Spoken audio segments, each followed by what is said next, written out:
stop doing these 7 harmful habits after 70 that no one warns you about. Senior health tips. Have you ever stopped to think that some of the most ordinary things you do each day might actually be speeding up the aging process? It turns out that certain habits, the ones we picked up over a lifetime to stay busy, safe, or in control, may quietly be working against our well-being as we get older. And the worst part, nobody warns us. By the time we notice something's off, stiff joints, mental fog, forgotten appointments, the damage is already underway. In today's video, we're diving into 7 habits you should consider giving up after 70. Not because someone told you to, but because letting them go could unlock a more energized, confident, and joyful version of yourself. These aren't vague tips or one-size-fits-all advice. They're common patterns that millions of older adults fall into without realizing the toll they're taking. And just being aware of them might be the first step to feeling more in control again. Stick around to the end. You might be surprised by how many of these sound familiar. And more importantly, you'll learn simple, practical ways to shift your habits starting today. Oh, and if you haven't subscribed yet, now's the perfect time. Hit that subscribe button and tap the bell icon so you never miss a video from Golden Wise Elders, where we share real honest guidance to help you thrive in your later years. Let's get started with habit number 1. Still eating like you're in your 40s. It's time to rethink that plate. Let me ask you something. Are you still eating the way you did 30 years ago? Maybe you still stick to 3 big meals a day. Maybe breakfast is bacon, eggs, and toast. Lunch is a sandwich and chips, and dinner is your classic comfort meal. Meat, potatoes, and something fried. Sound familiar? Here's the thing. Your body has changed, even if your taste buds haven't. After age 70, your energy needs drop by as much as 25%, but your body actually needs more nutrients, especially vitamin D, B12, fiber, and calcium, just to keep you steady, sharp, and strong. That's the catch.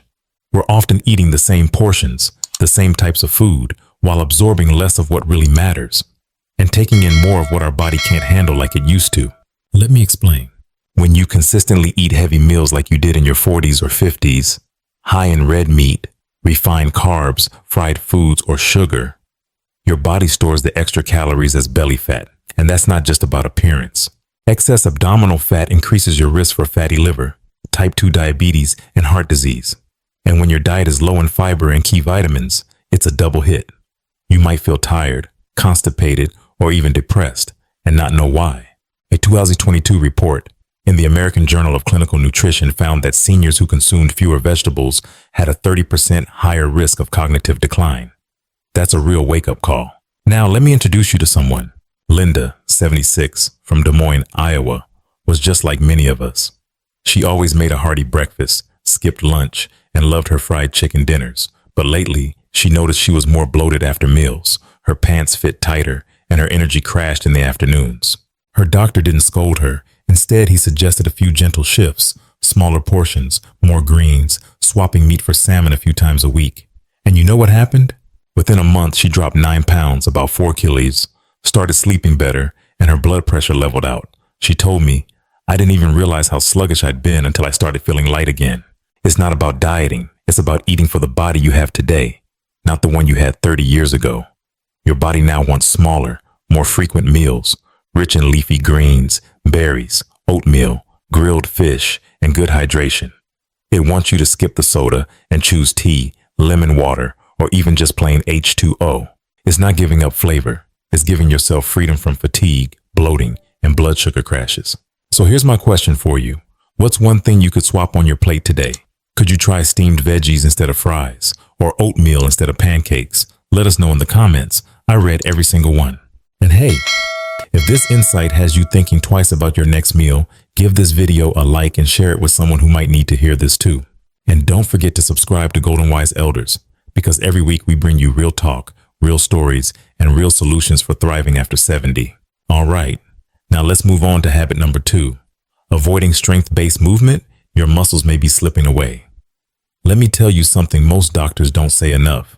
Muscle loss after 70 doesn't start with weakness. It starts with avoidance. It starts when you say, "I'd better take it easy today," then tomorrow, then the week after, and before you know it, the strength you took for granted to stand up from a chair, carry groceries, or walk up a few steps starts quietly slipping away. This isn't just aging. This is sarcopenia. the natural progressive loss of muscle mass after 50.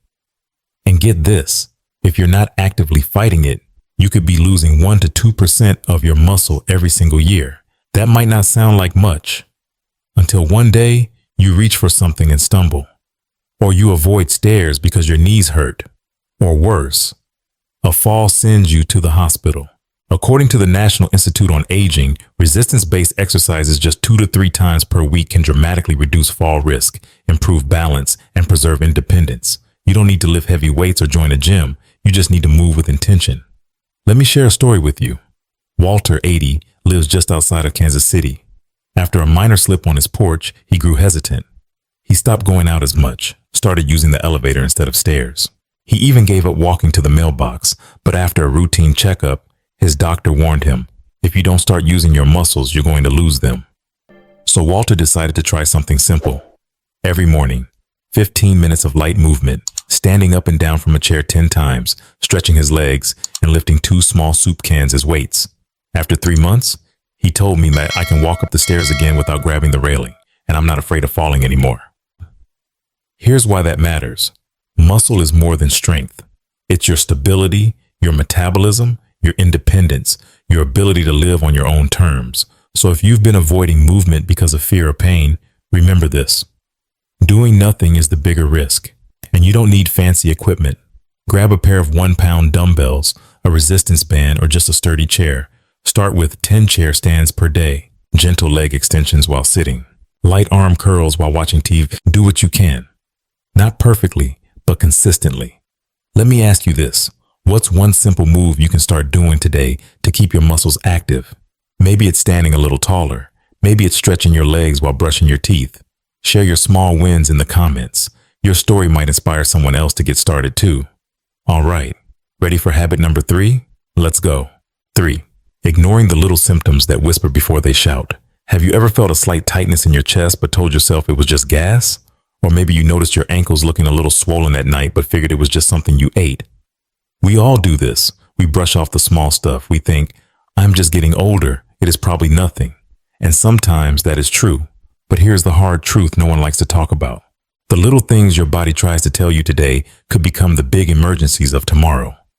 And after 70, the line between a minor annoyance and a medical red flag gets thinner than ever. As we age, the body becomes more vulnerable to disease, but also more subtle in how it warns us. A bit of dizziness could be low blood pressure or a warning sign of heart arrhythmia. A little forgetfulness could be stress, or it could be the earliest signs of cognitive decline. That weird tingling in your toes, it might be from sitting too long, or it could be peripheral neuropathy linked to diabetes. The problem is, if we wait until it really hurts, or until we cannot ignore it anymore, the window for easy treatment might have already closed. Let me introduce you to someone I met last year. Her name is Patricia. She is 78 and lives in Oregon. She always considered herself tough, a nurse for over 30 years. So when she started noticing her vision getting a little blurry and her feet occasionally tingling, she chalked it up to old age and fatigue. It was not until her daughter insisted on taking her to a checkup that she learned she was in the early stages of type 2 diabetes. The good news? Because they caught it early, Patricia was able to manage her blood sugar with changes in diet and daily walks. Her doctor said if she had waited another few months, the damage might have become permanent. I share this with you not to scare you, but to empower you. Because you are the only one who lives in your body. You are the one who notices when something feels off. You know when your energy is different, when your sleep is interrupted, or when something just does not feel quite right, and you have every right to speak up.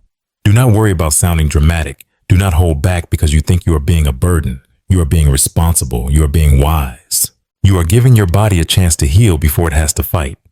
If a doctor dismisses your concerns, get a second opinion. Keep a notebook of your symptoms. Write down when something new starts, how often it happens, what it feels like. This kind of record can be a game changer for your provider. Also, listen to your gut. If something is nagging at you, pay attention. That inner voice is powerful. Remember, catching things early means shorter treatments, less medication, and better outcomes. It means staying in control. It means protecting your independence. So from now on, make a promise to yourself. No more brushing things under the rug. No more suffering in silence. You have spent your life looking after others. Now it is your turn to look after you. Take the small signs seriously, because your body is always trying to protect you. All you have to do is listen. Now, let me ask you this. When was the last time you checked in with your body? Really checked in. If you have noticed something unusual lately, even something small, consider writing it down and talking to your doctor. And if this reminder felt helpful, do not keep it to yourself. Share this video with someone you love, someone who might need a nudge to take care of themselves too. Now let us take a look at the fourth habit. This one might surprise you. 4. Skipping blood pressure and blood sugar checks. You might be walking blindfolded. You look fine. You feel mostly okay. So why bother checking your blood pressure or blood sugar regularly, right? That is the trap. That is what makes these silent conditions so dangerous. You do not feel high blood pressure creeping in. You do not notice your blood sugar slowly climbing. There are no warning bells, no flashing lights until something goes terribly wrong. The National Institute on Aging reports that almost 65% of adults over 70 have hidden risks related to either blood pressure or blood sugar. Even more startling, 1 in 3 has no idea they are already living with a serious condition, and when these go unnoticed, the consequences are devastating. Uncontrolled blood pressure can lead to stroke, heart failure, kidney disease, even vision loss. High blood sugar, left unchecked, slowly damages nerves, eyes, and organs, robbing you of your energy, balance, and quality of life. It is like walking around with a cracked foundation under your house. Everything might look fine on the outside, but inside it is breaking down. Dr. Laura Gitlin from Johns Hopkins once said something that stayed with me. She said, "Your morning blood pressure is like a mirror. It reflects the health of your brain and heart." That is powerful, because it means something as simple as a morning check can tell you if your body's doing okay, or if it is waving a red flag. Let me tell you about someone who learned that the hard way. George, 74, from Tennessee, was always active. He still did yard work, took care of his own groceries, and never missed a Sunday church service, but he had not checked his blood pressure in over 6 months. He said he felt fine, just a little lightheaded every now and then, especially after meals. One afternoon, after lunch with his grandkids, he stood up and suddenly collapsed in his kitchen. His daughter acted fast and called 911. At the hospital, doctors told him he had stage 2 hypertension and had likely been living with it for years. The good news? He survived. But now he is on medication, a special diet, and regular heart monitoring. He told me later, if I had just checked it sooner, I could have avoided the scare completely. And that is what I want you to hear today. Checking your blood pressure and blood sugar regularly is not a chore. It is a gift to your future self. You do not need to go to the doctor every week. You can buy an affordable at-home monitor. Just check twice a day. Once in the morning before breakfast, once in the evening before bed. Keep a simple log. Note the numbers. Share them at your regular doctor visits every 3 to 6 months. If your numbers start creeping up, your provider can help you act before it becomes dangerous. And if you are at risk for diabetes or have had symptoms like frequent urination, fatigue, or unexplained weight changes, ask about a basic A1C blood test. It is quick, easy, and could save your health. There is nothing weak or dramatic about paying attention. It is smart, it is proactive, and it could save your life. So let me ask you this, friend. When was the last time you checked your blood pressure? Do you have a monitor at home? Have you talked to your doctor about your numbers lately? If not, let today be the day you take that step. Ask a loved one to help set it up. Make it part of your morning coffee routine. And if this story reminds you of someone, maybe a friend who says they feel fine but has not had a checkup in a while, send this video their way. You might just help them prevent something serious. If this message hit home, give this video a like, leave a comment below, and subscribe to Golden Wise Elders for more heartfelt, practical advice just like this. Now, let us move forward to habit number 5, one that has less to do with your body and everything to do with your connection to the world around you. 5. Pulling away from people. Loneliness may be hurting more than you think. You tell yourself you're just enjoying the peace and quiet. You say you like having the house to yourself, that it's simpler this way. No drama, no effort, and maybe that is true. But here's what I have learned. After speaking with hundreds of older adults across the country, there is a difference between solitude and isolation. One refreshes you, the other slowly drains the life out of you, and you may not even see it happening. After 70, it is incredibly easy to slip into isolation. Friends move away, some pass on, the phone rings less, the invitations slow down, and somewhere in that silence, we start convincing ourselves that maybe we do not have much to offer anymore. So we stop calling. We stop going out. We stop reaching for connection. But what we do not realize is that, little by little, the mind begins to suffer. The National Institute on Aging has shown that social isolation in older adults is associated with a 50% increased risk of developing dementia. It is also linked to higher rates of depression, anxiety, high blood pressure, and even heart disease. Let that sink in for a moment. Spending day after day without meaningful conversation, without laughter, without human connection. It does not just affect your mood. It changes your brain. It changes your body. It changes your health. Now let me tell you about Sylvia. She is 80, from upstate New York. A kind, soft-spoken woman who had always been the life of the room, until her husband passed away. At first, she told herself she just needed time. Then weeks turned into months and months into years. She stopped going to church. She skipped family gatherings. She even let her landline disconnect. She said, "I didn't think anyone would notice." But her daughter noticed. Her memory slipping, her joy fading, her voice dull over the phone. So one day, gently, her daughter signed her up for a weekly senior yoga class at the local community center. Sylvia resisted. She almost canceled 3 times, but she went. And you know what brought her back the next week? It wasn't the yoga, it was the people. The woman beside her who cracked a joke about tight hamstrings, the group that lingered afterward to chat about old movies, the gentle touch of a hand on her shoulder saying, "See you next week." Sylvia found herself again, not through grand gestures, but through small, consistent connection. Here's what I want you to take away from that. You do not have to join a crowd. You do not have to fake a smile, but you do need people. You need someone to talk to laugh with, to listen to, even if it is just once a week. Even if it is a quick phone call, a video chat with your grandson, or saying hello to your neighbor at the mailbox. These moments, however small, are not optional extras. They are emotional nutrition. They keep your spirit strong, your memory sharp, and your heart open. And yes, I know, it can be hard to take that first step back, especially after grief, after years of silence, after feeling invisible. But I promise you, someone misses you. Someone would light up to hear your voice. You matter more than you realize. So here's my gentle invitation. Reach out. Call someone. Join something. Volunteer. Invite a neighbor for tea. Walk into the library and smile at the clerk. Say yes to the next invitation, even if you are nervous. Let people in, just a little. And watch how the world begins to feel warm again. Now let me ask you from the heart. When was the last time you had a real conversation that made you feel seen? If it has been too long, you are not alone, and you are not stuck. Leave a comment below and tell us one thing you are going to do this week to reconnect. Maybe it is calling your sister. Maybe it is walking to the corner cafe. And if this message touched you, send it to someone who might need a little nudge too. Now let us move on to habit number 6, one that is deceptively simple, but absolutely vital to your safety and peace of mind. 6. Relying on memory instead of writing things down. It's a risk you don't need to take. You have always had a good memory. You remember your kids' birthdays, your wedding anniversary, your first address from 1965. You used to rattle off phone numbers, appointments, even your grocery list, all without ever picking up a pen. So it is tempting to keep trusting that sharp mind of yours. After all, it has served you well for decades, but here is what no one really prepares you for. Memory, even the best one, changes with age. It does not mean you are losing your mind. It does not mean you are slipping. It just means your brain is juggling more than ever, and sometimes it drops a ball or two.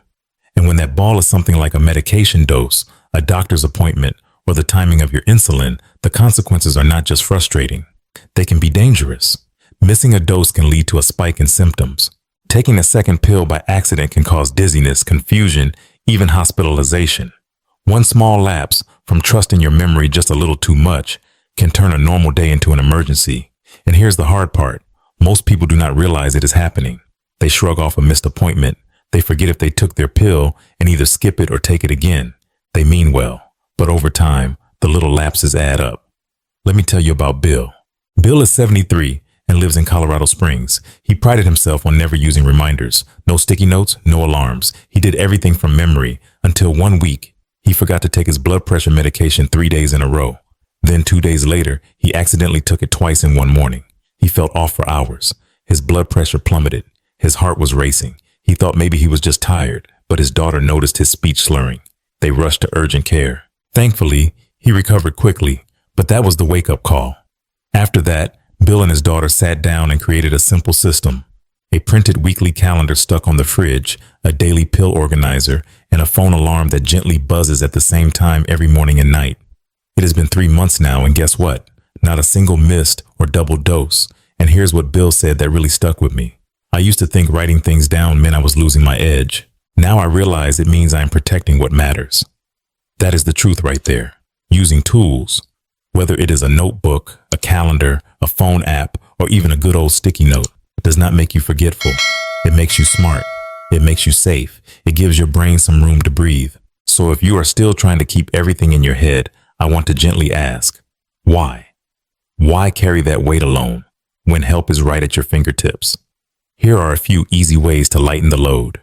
Use a weekly pill box. They are color-coded and easy to fill once a week. Set phone alarms for medication times. Keep a small notebook or whiteboard in the kitchen for appointments and reminders.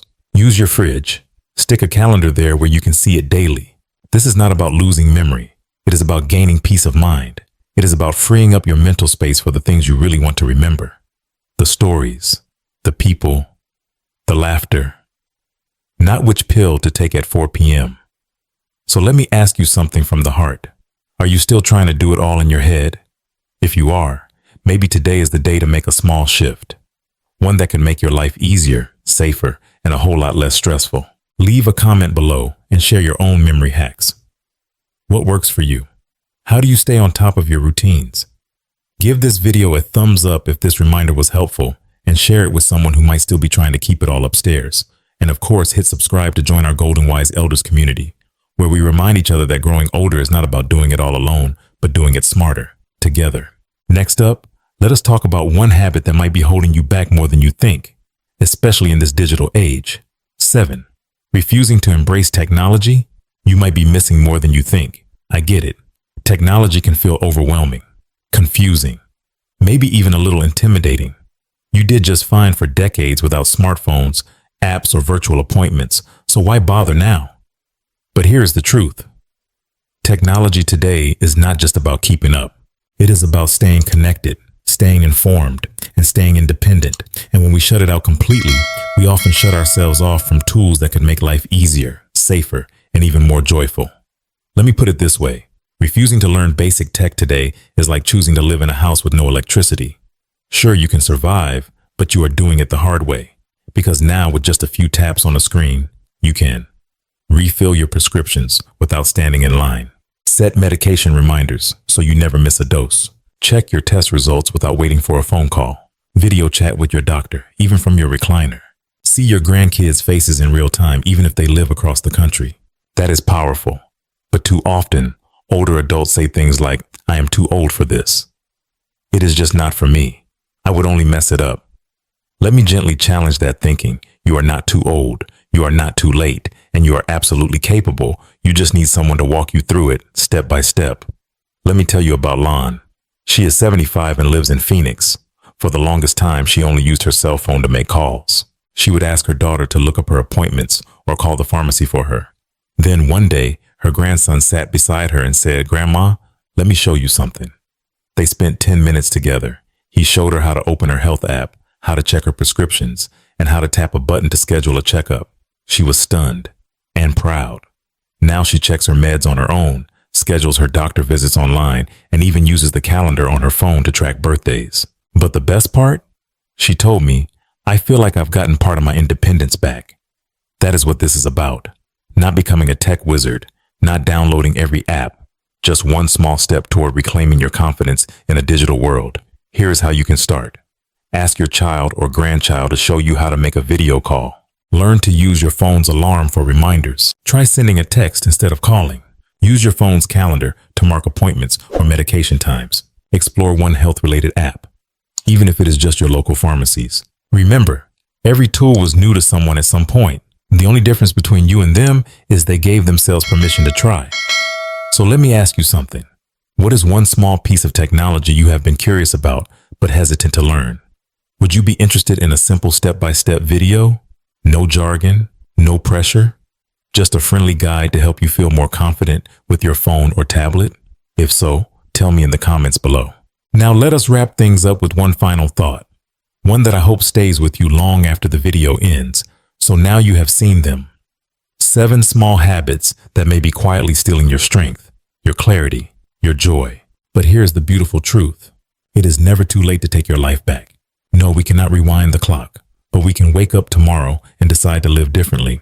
We can choose to move, even gently. We can choose to nourish our bodies with what they truly need, not just what we are used to. We can choose to stay connected, to write things down, to ask for help, to learn something new. We can choose not to fade, but to grow wiser, brighter, and more intentional with every passing year.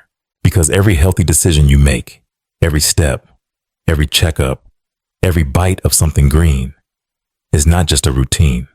It is an act of self-respect, a message to your body and your spirit that says, I still matter. My time still matters. My life still holds value. You are not alone in this. At Golden Wise Elders, we are a community of hearts and minds committed to aging with grace, power, and purpose. And if you ever feel unsure, overwhelmed, or just need someone to say you're doing okay, we are here every step of the way. So I want to leave you with this. What is one habit from today's video that you are ready to let go of? And what is one small action you can take today to move in a better direction? Drop it in the comments. Let us celebrate those steps with you. Let us learn from each other. If this video touched something in you, please give it a thumbs up. If you know someone who needs to hear these words, send it their way. And if you have not subscribed to Golden Wise Elders, do it now. Not just for more videos, but to be part of a movement where age is not an ending, but a new beginning. Thank you for spending your time here with me today. You are wiser than you think, stronger than you feel, and more loved than you know. We will see you in the next video.